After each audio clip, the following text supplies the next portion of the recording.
اعوذ باللہ من الشیطان الرجیم بسم اللہ الرحمن الرحیم۔ عزیز طلبہ، السلام علیکم ورحمۃ اللہ وبرکاتہ۔ میں محمد ناصر حسین مصباحی، استاذ دارالعلوم غریب نواز الہ آباد سے جماعت رابعہ کے تمام طلباء سے مخاطب ہوں۔ جیسا کہ آپ جانتے ہیں کہ آج اکتوبر کی 19 تاریخ ہے، 2020 کی تاریخ میں، یعنی 19 اکتوبر 2020 کی تاریخ ہے، اور آج آپ کے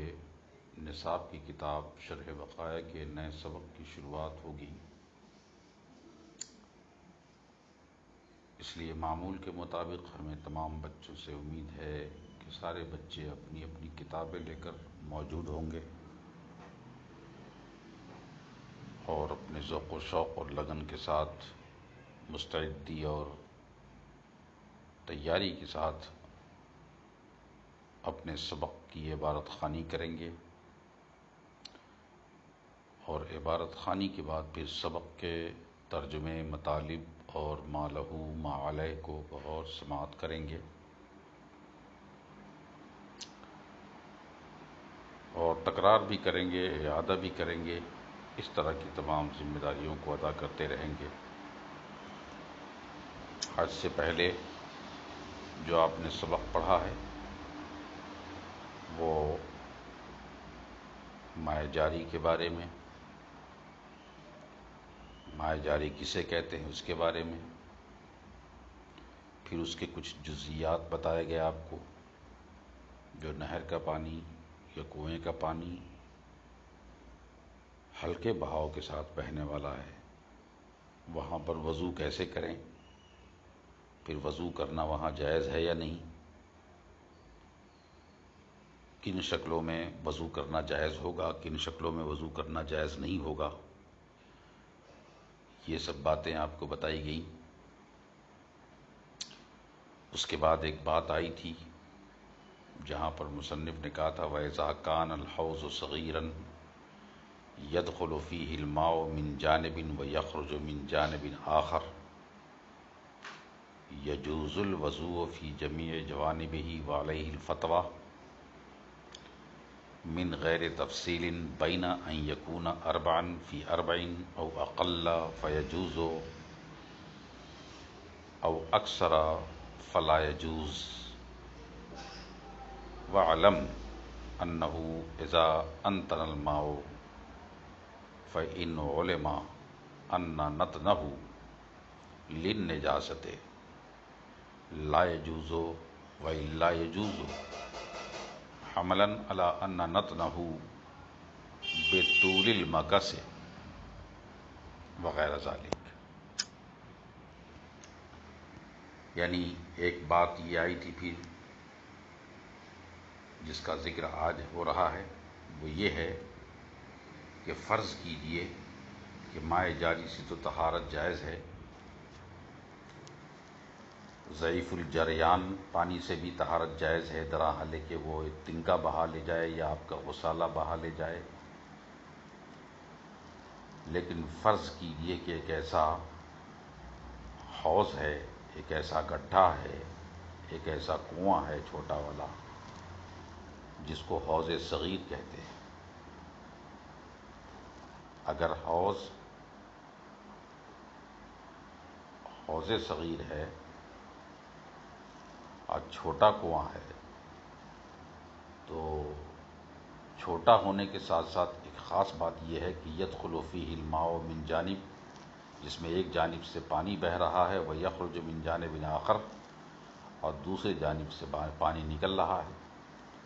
تو کہتے ہیں يجوز الوضوء فی جمیع جوانبہ، تو یہاں پر وضو جائز ہوگا تمام پہلوؤں سے، چاروں جانب سے۔ اور اسی پہ فتویٰ بھی ہے، وعلیہ الفتویٰ، یعنی ہر جانب سے وضو کرنا، طہارت حاصل کرنا جائز ہے ایسے حوض سے جس میں ایک جانب سے پانی ہو، جو حوض چھوٹا ہو اور چھوٹا کے ساتھ ساتھ پانی جو ہے ایک جانب سے آ رہا ہو اور دوسری جانب سے نکل رہا ہو، تو ایسے میں وضو کرنا جائز ہوگا، درا حالے کہ وہ تمام جوانب میں سے جس جانب میں چاہے اس جانب بیٹھ کر طہارت لے سکتا ہے۔ اب اس میں ایک سوال یہ ہے کہ حوض سے مراد یہاں پر حوض صغیر سے مراد کیا ہے؟ کہتے ہیں حوض صغیر سے مراد یہ ہے کہ وہ جو حوض ہو یا گڈھا ہو یا گڈھی ہو وہ دہ دردہ سے کم ہو، ہے نا، وہ دہ دردہ سے کم ہو، اور دہ دردہ کا مطلب 10 ہاتھ 10 ہاتھ چاروں طرف ہو، 10 ہاتھ گہرا ہو،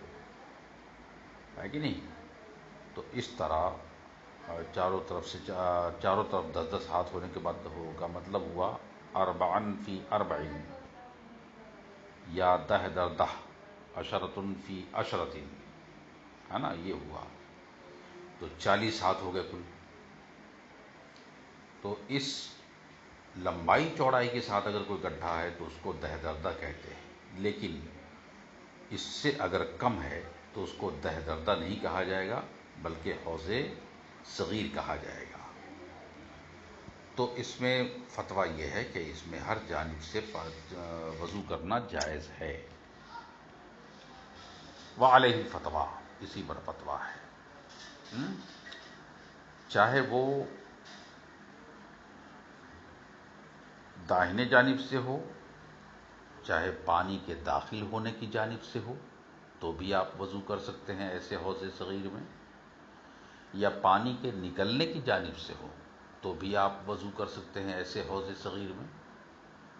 یہ قید ہرگز نہیں ہے کہ حوض صغیر ہے، ایک جانب سے پانی آ رہا ہے دوسری جانب سے نکل رہا ہے تو آپ پانی آنے والے کی طرف سے تو وضو کر سکتے ہیں، لیکن جہاں سے پانی نکل کے جا رہا ہے باہر وہاں وضو نہیں کر سکتے ہیں، ایسا بالکل نہیں ہے، ہرگز نہیں ہے، بلکہ آپ جس جانب میں چاہیں ہر جانب میں یہ مائع جاری ہے، لہذا اس کا استعمال کر سکتے ہیں، کیونکہ پانی جاری ہے، اور جب پانی جاری ہوتا ہے تو ظاہر ہے کہ پاکی کے حکم میں ہوتا ہے، سمجھ رہے نا آپ؟ اب یہ ہے کہ ایسے میں ایک بات اور مصنف کہنے جا رہے ہیں، من غیر تفصیل، وعلیہ الفتویٰ کے بعد کیا فرماتے ہیں؟ من غیر تفصیل، بغیر یہ تفصیل بیان کیے ہوئے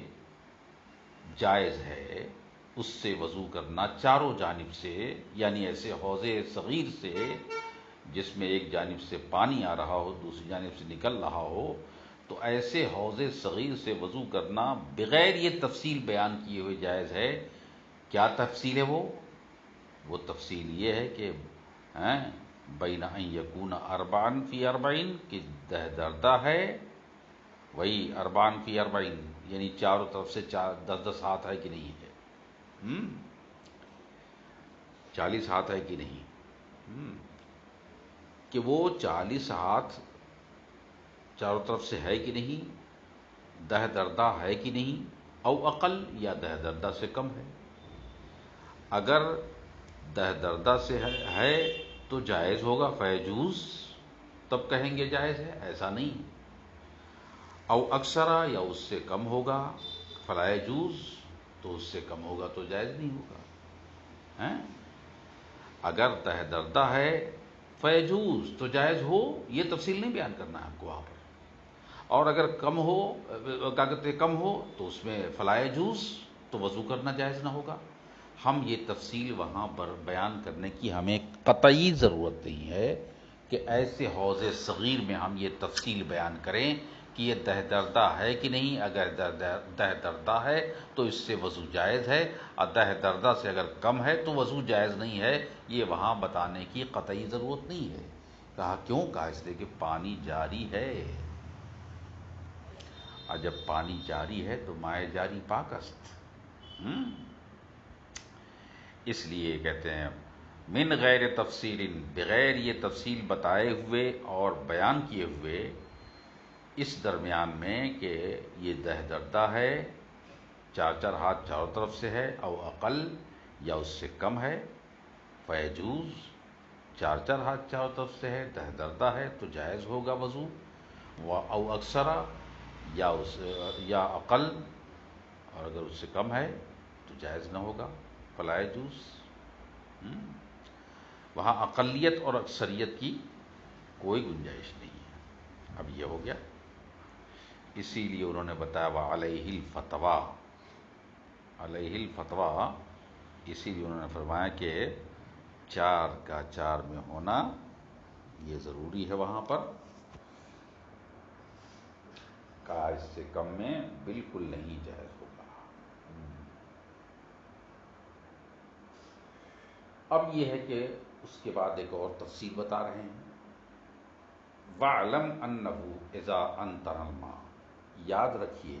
کہ جب کبھی بھی پانی گندا ہو جائے، بدبودار ہو جائے، پانی گندا، میلا، گدلا اور بدبودار ہو جائے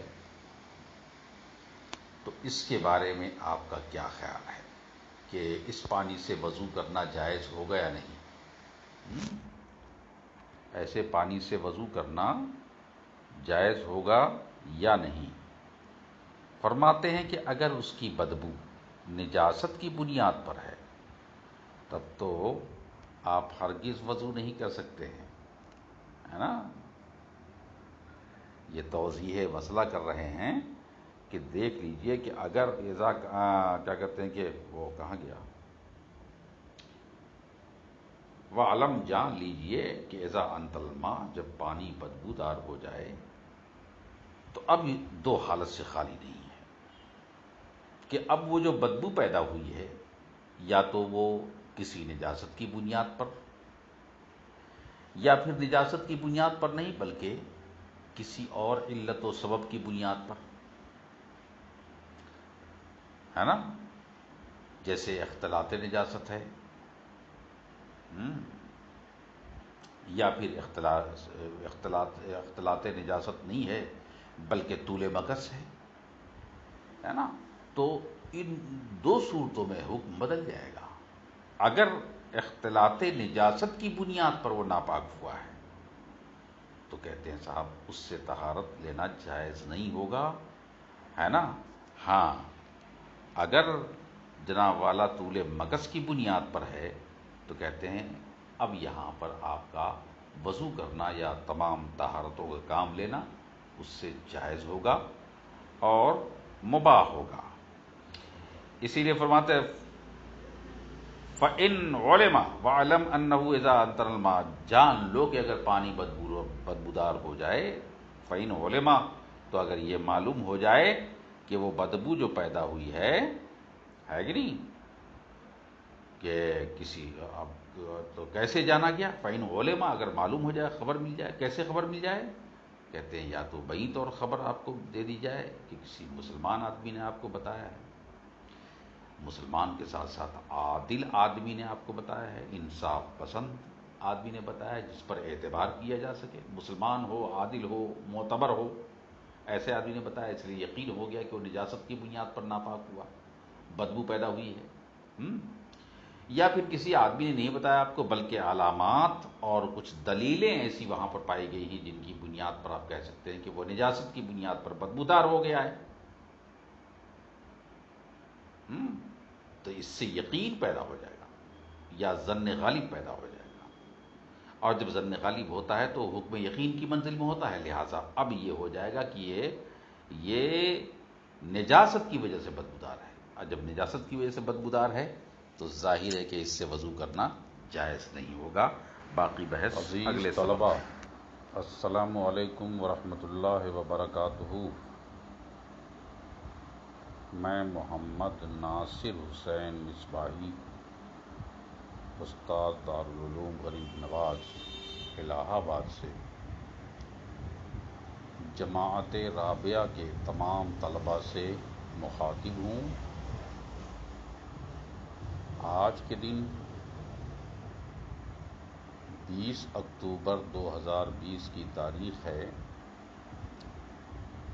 اس لیے معمول کے مطابق آج پھر آپ سب کے نصاب کی کتاب شرح وقایہ کے نئے سبق کی شروعات ہونے جا رہی ہے۔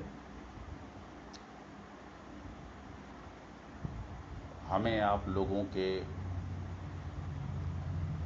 معمولات اور تمام ذوق و شوق سے بھرپور امید ہے کہ آپ لوگ جو ہے اپنی اپنی کتابوں کے ساتھ موجود ہوں گے، موجود ہو کر سبق کی عبارت خوانی کر رہے ہوں گے اور اسی کے ساتھ سبق کے ترجمے، مطالب اور ما لہو ما علیہ کو بغور سماعت کر رہے ہوں گے۔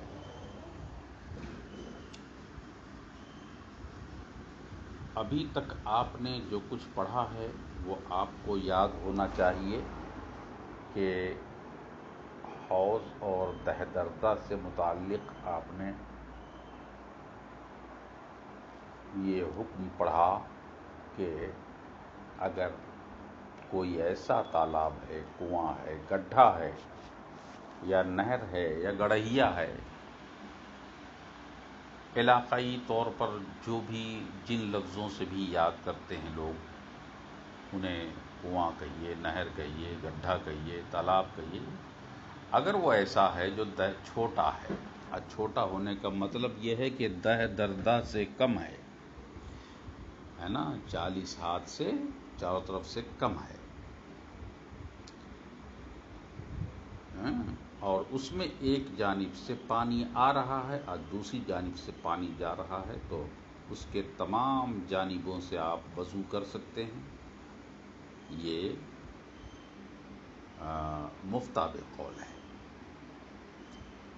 چاہے وہ دہدردہ ہو، چاہے کم ہو یا زیادہ ہو۔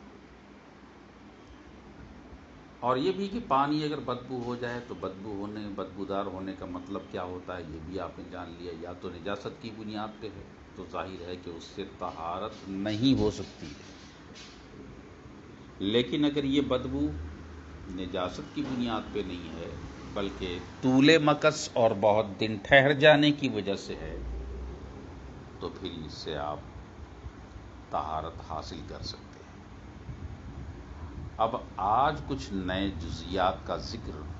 آج کے سبق میں فرماتے ہیں کہ وَإِذَا صَدَّ قَلَبٌ عَرْضَ النَّهْرِ وَيَجْرِي الْمَاءُ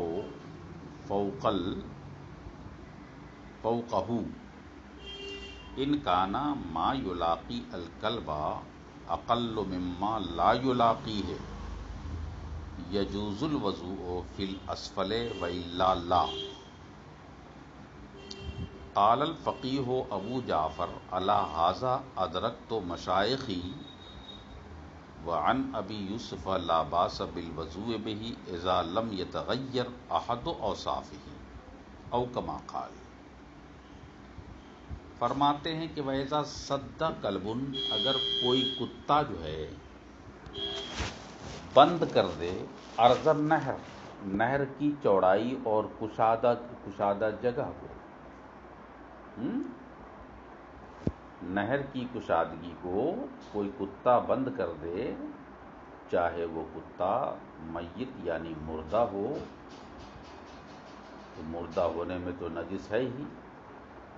اور ایسے ہی اگر زندہ بھی ہو تو بھی، کیونکہ بعض روایات کے تحت کہ وہ کتا نجس العین ہے۔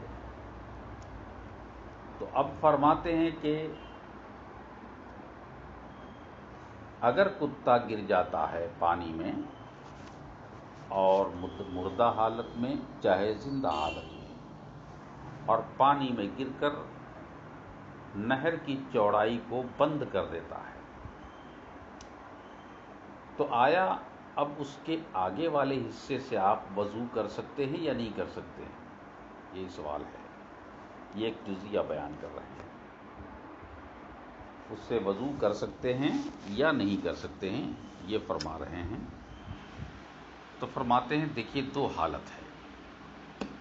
پہلی حالت تو یہ ہے کہ دیکھنا ہوگا کہ وہ جو کتا ہے جتنی دور میں چوڑائی کو وہ اپنی جگہ لے کر گرا ہے، پڑا ہے، وہ جگہ، وہ چوڑائی نہر کے چوڑائی کے مقابل کتنی ہے۔ آیا جو نہر کی پوری چوڑائی ہے اس پوری چوڑائی کے مقابل کتے کا جسم زیادہ چوڑائی کو گھیرے ہے، یا جو وہ حصہ زیادہ ہے جس حصے کو کتے کے جسم نے گھیرا ہی نہیں ہے۔ یعنی یوں کہیے کہ کتے کے جسم سے ملا ہوا حصہ نہر کا اگر زیادہ ہے تو ایک الگ حکم ہے، اور اگر زیادہ ہے تو اس کا حکم الگ ہے۔ تو کہتے ہیں جو حصہ ملا ہوا ہے نہر کے حصے سے کتے کے جسم کے ساتھ، اگر وہ کم ہے تو کہتے ہیں اس سے وضو جائز ہوگا۔ کیوں جائز ہوگا؟ اس لیے جائز ہوگا کہ اس کے آگے بیٹھ کر آپ وضو کر سکتے ہیں۔ کیوں؟ اس لیے کہ اعتبار یہاں پر غالب کا کیا گیا ہے نا، اور اکثر حصہ چونکہ خالی ہے نہر کا اور کتے سے ملا ہوا نہیں ہے، لہذا غلبے کا اور غالب کا اعتبار کرتے ہوئے یہاں پر وضو جائز ہوگا۔ اور اگر معاملہ اس کے برعکس ہو، یعنی کتے کا جسم نہر کی چوڑائی کے زیادہ حصے سے اگر ملا ہوا ہے تو پھر یہاں پر بھی غلبہ چونکہ نجاست کا ہے، اس لیے اس کا اعتبار کرتے ہوئے وہاں پر وضو جائز نہیں ہوگا۔ اگلے حصے میں ایک تیسری صورت بھی اس میں بنتی ہے، تیسرا پہلو بھی اس میں بنتا ہے، اور تیسرا پہلو یہ ہے کہ کتے کا جسم جتنے حصے میں ملا ہے وہ حصہ برابر ہے اس حصے کے جو حصہ کتے کے جسم سے نہیں ملا ہوا ہے۔ تو ایک تو اقلیت کا ہے، ایک اکثریت کا ہے، اور ایک مساوات کا ہے۔ اقلیت میں تو وضو جائز نہیں ہے، اکثریت میں وضو جائز ہے۔ لیکن اگر دونوں حصے برابر ہوں، ملا ہوا حصہ بھی برابر ہو اور خالی حصہ بھی برابر ہو، تو کہتے ہیں کہ وضو جائز ہو سکتا ہے۔ لیکن یہاں پر بھی ایک حکم یہ ہے کہ احتیاط اسی میں ہے کہ اس سے وضو نہ کیا جائے، ہے نا۔ تو احوط یہ ہے، یعنی بہت زیادہ احتیاط اسی میں ہے کہ جب برابر اس نہر کے تمام جگہ کے ملا ہو تو اس پر اس سے وضو نہ کیا جائے، کیونکہ نجس ہونے کا اور طہارت کاملہ نہ ہونے کا ڈر ہوتا ہے۔ وہی بات کہہ رہے ہیں، وَإِذَا سَدَّ كَلْبٌ أَرْضَ النَّهْرِ، اور اگر باندھ دے، روک دے کوئی کتا نہر کی چوڑائی کو، اور وَيَجْرِي الْمَاءُ فَوْقَهُ، اور پانی اس کے اوپر سے گزر رہا ہو، یعنی کتے کے جسم کے اوپر سے گزر رہا ہو، تو کہتے ہیں فَإِنْ كَانَ مَا يُلَاقِي الْكَلْبُ، تو اب دیکھنا ہوگا کہ جو حصہ کتے کا ملا ہے پانی سے، اقل، کم ہے، اس سے کم ہے، مما لا یلاقی، اس سے کم ہے جو حصہ نہیں ملا ہوا ہے کتے کے جسم سے، کہتے ہیں یجوز الوضو، اس سے وضو جائز ہوگا۔ کہاں پہ؟ فی الاسفل، اس کے نچلے مقام میں، جہاں کتا بیٹھا ہے، پڑا ہے، اس کے نیچے آپ بیٹھ کر وضو کر سکتے ہیں۔ وَإِلَّا لَا، وَإِلَّا لَا، ورنہ نہیں۔ مطلب کیا ہے؟ اگر زیادہ حصہ ملا ہو کتے کا پانی کے ساتھ اور نہر کا کم حصہ بچا ہو اس کے کتے کے جسم کے ملے ہوئے حصے کے مقابل، تو کہتے ہیں وَإِلَّا لَا، پھر ایسے میں وضو کرنا جائز نہ ہوگا، کیونکہ اکثر حصہ یہاں پر ناپاک ہے، نجس ہے، جس میں اس بات کا ڈر ہے کہ وہ نجس پانی آپ کے استعمال میں آ جائے گا، اس لیے اس سے وضو نہیں کیا جائے گا۔ اب کہتے ہیں کہ قال الفقیہ ابو جعفر، حضرت فقیہ ابو جعفر ارشاد فرماتے ہیں کہ الا ھذا ادرکت مشائخی، فرماتے ہیں کہ میں اسی طریقہ کار کو اور اسی فتوے کو اور اسی قول کو، اسی نظریے کو ہم نے اپنے نظریے پر ہم نے اپنے تمام مشائخ کو پایا ہے۔ مشائخ سے مراد یعنی اساتذہ کرام، یعنی حضرت فقیہ ابو جعفر فرماتے ہیں کہ میرے سارے اساتذہ کو میں نے اسی نظریے پر دیکھا ہے، اور صرف اسی نظریے پر دیکھا نہیں ہے بلکہ یہ بھی دیکھا ہے کہ میرے سارے اساتذہ کرام نے اسی بات پر فتویٰ بھی دیا ہے کہ اگر کم حصہ ملا ہو کتے کا پانی کے ساتھ، جسم کے پانی کے ساتھ، تو وہاں پر وضو کرنا نیچے جائز ہے، اور اگر زیادہ تر حصہ ملا ہے تو اس پر وضو کرنا جائز نہیں ہوگا۔ تو یہ امام فقیہ ابو جعفر نے بھی گویا تائید کی ہے، اور یہی مفتاب قول بھی ہے کہ کتے کی شکل میں کہ اگر کوئی کتا گر جاتا ہے، چاہے مردہ ہو چاہے زندہ ہو، دونوں ہی حالت میں اس سے مطلقاً وضو کرنا جائز نہیں، ایسا نہیں ہے، بلکہ باقید قیدوں کے ساتھ، شرطوں کے ساتھ وضو جائز بھی ہے اور ناجائز بھی ہے، اور ایک حکم احتیاطی بلکہ احوطی بھی ہے۔ یہ ہوا۔ اب فرماتے ہیں آگے وَعَنْ ابی یوسف، اور آگے فرماتے ہیں کہ روایت ہے حضرت امام ابو یوسف رحمۃ اللہ تعالی علیہ سے کہ لا باس بالوضوء بہ اذا لم یتغیر احد اوصافہ، وہ فرماتے ہیں کہ ایسے نہر سے جس میں کتا واقع ہو جائے، کتا گر پڑے، تو اس پانی سے وضو کرنے میں کوئی حرج نہیں ہے، اور کب تک یہ حرج نہیں ہے؟ اس وقت تک حرج نہیں ہے اذا لم یتغیر، جب تک کہ اس کے اوصاف میں سے کوئی وصف بدل نہ جائے، جیسے رنگ ہے، بو ہے، مزہ ہے، یہ اوصاف اگر بدل جاتے ہیں اور ان میں سے کوئی ایک وصف بھی اگر بدل جاتا ہے، رنگ بگڑ جاتا ہے، تو آپ وضو مت کیجیے، بو بدل جاتی ہے تو آپ وضو نہ کیجیے، اور اگر مزہ بدل جاتا ہے تو آپ وضو مت کیجیے۔ لیکن ان میں سے اگر کوئی نہیں ہے تو امام ابو یوسف کے ہاں وضو کرنا جائز ہے۔ اب اس کی دلیل انشاءاللہ اگلے سبق میں آئے گی۔ عزیز طلباء، السلام علیکم ورحمۃ اللہ وبرکاتہ۔ میں محمد ناصر حسین مصباحی، استاد دارالعلوم غریب نواز الہ آباد سے جماعت رابعہ کے تمام طلباء سے مخاطب ہوں۔ آج کے دن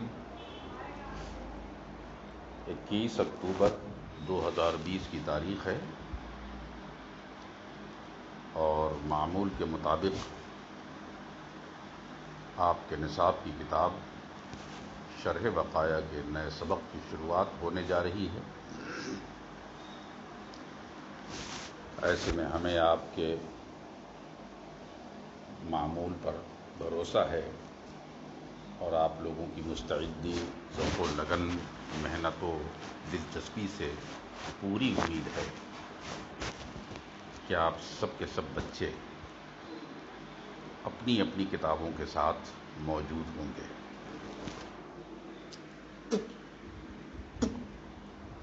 اور نہ صرف آنے والے سبق کی عبارت خوانی کر رہے ہوں گے، بلکہ آنے والے سبق کے ترجمے، مطالب اور ما لہو ما علیہ کو بغور سماعت بھی کر رہے ہوں گے۔ اسی کے ساتھ یہ بھی تاکید جانیں کہ اپنے سبق کی تکرار نہ بھولیں۔ ابھی تک آپ لوگوں نے شرح وقائع کا جو کل سبق پڑھا ہے وہ آپ کے ذہن میں محفوظ ہوگا کہ مصنف نے یہ فرمایا تھا کہ اگر نہر میں، تالاب میں، کنویں میں یا مائع جاری میں کہیں بھی اگر کتا وغیرہ گر جاتا ہے تو آیا اس کے نچلے حصے سے وضو کرنا جائز ہوگا یا نہیں؟ تو اس پر یہ مصنف نے فرمایا تھا کہ اور فقیہ ابو جعفر وغیرہ کے مسلک کو بیان کیا گیا کہ اگر نہر کا پانی کا زیادہ تر حصہ کتے کے جسم سے ملا ہوا ہے اور اس سے مس ہو کر آ رہا ہے تو غالب ماء کا اعتبار کرتے ہوئے وہاں پر وضو کرنا جائز نہ ہوگا۔ لیکن اگر کتے کے جسم کا اقل حصہ ملا ہوا ہے بہنے والے پانی سے تو کہتے پھر ایسے میں دوسری جانب سے نچلے حصے میں وضو کرنا جائز ہوگا۔ تو یہ مسئلہ کل آپ نے بتایا، پڑھا۔ اس کے علاوہ امام فقیہ ابو جعفر کا قول اور مشائخ احناف کا قول آپ نے فرمایا، سماعت کیا، جس پر فتویٰ دیا جاتا ہے اور مفتاب قول ہے۔ لیکن اس میں امام ابی یوسف کا اختلاف بھی سامنے آ رہا ہے جو آج کے سبق میں ہے، جس کا آغاز یوں فرماتے ہیں وَعَنْ أَبِي يُوسُفَ لَا بَأْسَ بِالْوُضُوءِ بِهِ إِذَا لَمْ يَتَغَيَّرْ أَحَدُ أَوْصَافِهِ وَبِمَاءٍ مَاتَ فِيهِ حَيْوَانٌ مَائِيُّ الْمَوْلَدِ كَالسَّمَكِ وَالضِّفْدِعِ بِكَسْرِ الدَّالِ وَإِنَّمَا قَالَ مَائِيُّ الْمَوْلَدِ حَتَّى لَوْ كَانَ مَوْلُدُهُ فِي غَيْرِ الْمَاءِ وَهُوَ يَعِيشُ فِي الْمَاءِ يَفْسُدُ الْمَاءَ بِمَوْتِهِ فِيهِ أَوْ مَا لَيْسَ لَهُ دَمٌ سَائِلٌ كَالْبَقِّ وَالذُّبَابِ لِأَنَّ النَّجْسَ هُوَ الدَّمُ الْمَسْفُوحُ كَمَا ذَكَرْنَا وغیرہ ذالک۔ تو کتے کے جسم سے ملا ہوا جسم اگر پانی اگر زیادہ ہے تو وضو نہیں کریں گے اور کم ہے تو وضو کریں گے۔ اس میں امام ابو یوسف کا اختلاف آج یوں فرماتے ہیں کہ امام ابو یوسف سے مروی ہے کہ لا باس بالوضوء بہ، کہ ایسے پانی سے جس نہر میں یا گڈھے میں پانی جاری ہے اور وہاں کتا گر جاتا ہے تو اگر کتا گرنے کی وجہ سے چاہے کم ملے چاہے زیادہ ملے اس سے بحث نہیں ہے، کتے کے جسم سے کم ملے یا زیادہ ملے اس سے بحث نہیں ہے۔ بحث اس سے ہے کہ وہ اذا لم یتغیر احد اوصافہ، جب تک اس کے اوصاف یعنی رنگ بو مزہ میں سے کوئی ایک چیز بدل نہ جائے اس وقت تک اس سے وضو کرنا جائز ہونا چاہیے۔ اقل ماء یا اکثر ماء یا اقل جسم قلب یا اکثر جسم قلب ملنے کا سوال نہیں۔ یعنی امام ابو یوسف رحمۃ اللہ تعالی علیہ کے مسلک کا مدعا یہ ہے کہ انہوں نے اس سلسلے میں دلیل پیش کی ہے کہ اس پانی سے وضو جائز ہونا چاہیے جب تک کہ اس کا رنگ بو اور مزہ نہ بدل جائے، اس وقت تک اس سے چاہے وہ کتنا ہی حصہ ملا ہو پانی کا اس کے ساتھ، اس سے بحث نہیں ہونا چاہیے۔ کہا دلیل کیا ہے؟ کہا انہوں نے دلیل پیش کیا اللہ کے رسول کی حدیث ہے، فرماتے الماء طہور لا ینجسہ شیء، پانی ایک پاک کرنے والی چیز ہے، پاک ہے، پاک کرنے والی چیز ہے، اسے کوئی چیز ناپاک نہیں کرتی۔ تو جب اس کو محمول کیا گیا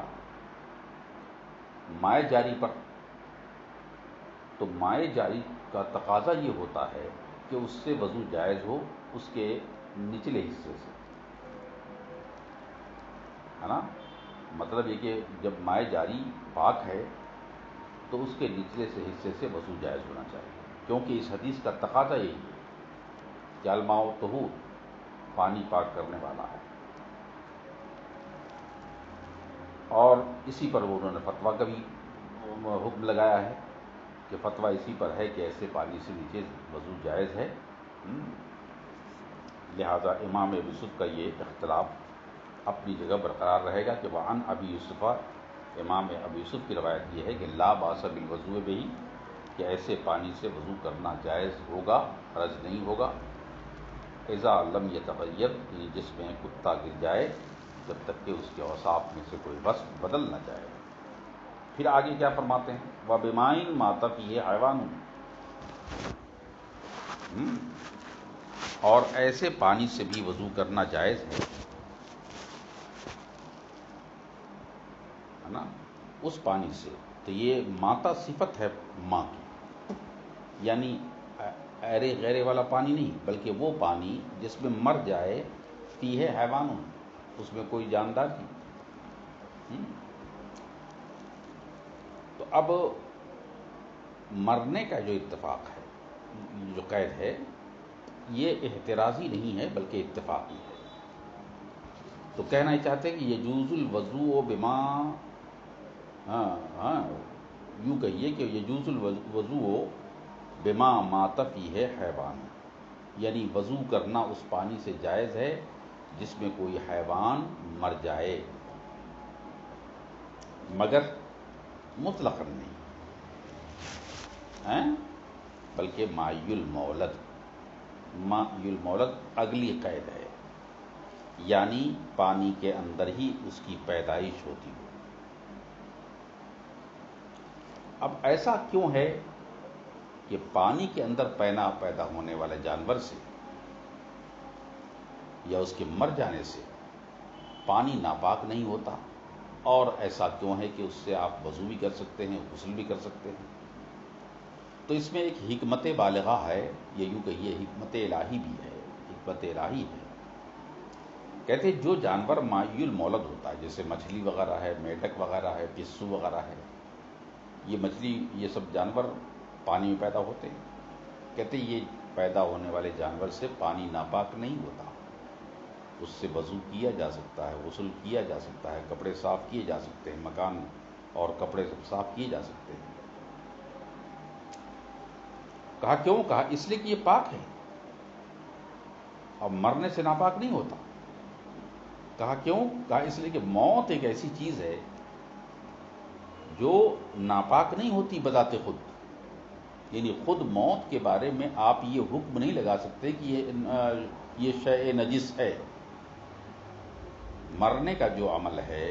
مرنے کی جو بات ہے، مرنے کی جو صفت ہے، یہ بذات خود بنفس نفیس کوئی نجس چیز نہیں ہے جس کی بنیاد پر جو ہے جانور کے کیا کہتے ہیں مچھلی کے مر جانے سے وہ ناپاک ہو جائے۔ اب یہ ہے تو پھر سوال وہی ہوگا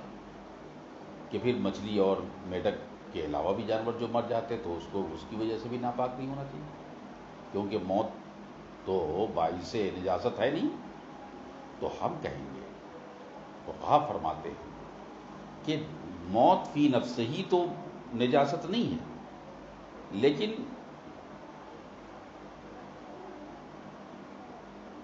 اس میں جو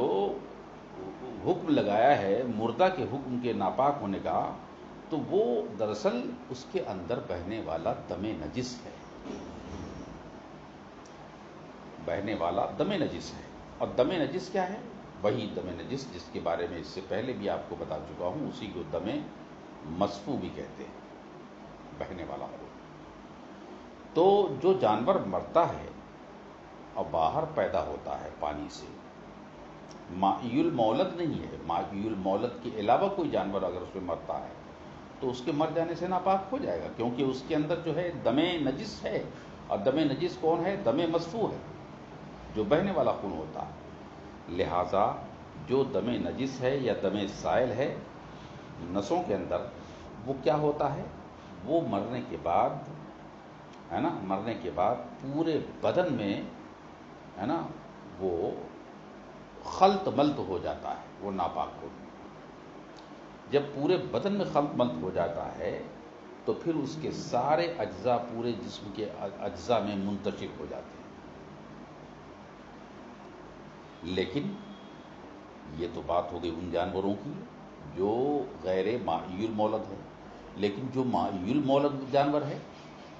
یعنی جو پیدا ہوتا ہے پانی کے اندر اور اسی کے اندر زندگی گزارتا ہے، تو کہتے ہیں کہ صاحب اس کے اندر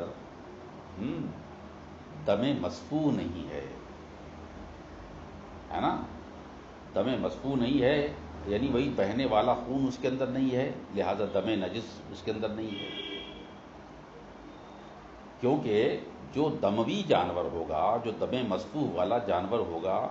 وہ پانی میں نہیں ٹھہر پائے گا. کہا کیوں؟ کہا اس لیے کہ صاحب یہ پانی کے درمیان اور دم مسفوح یعنی خون کے درمیان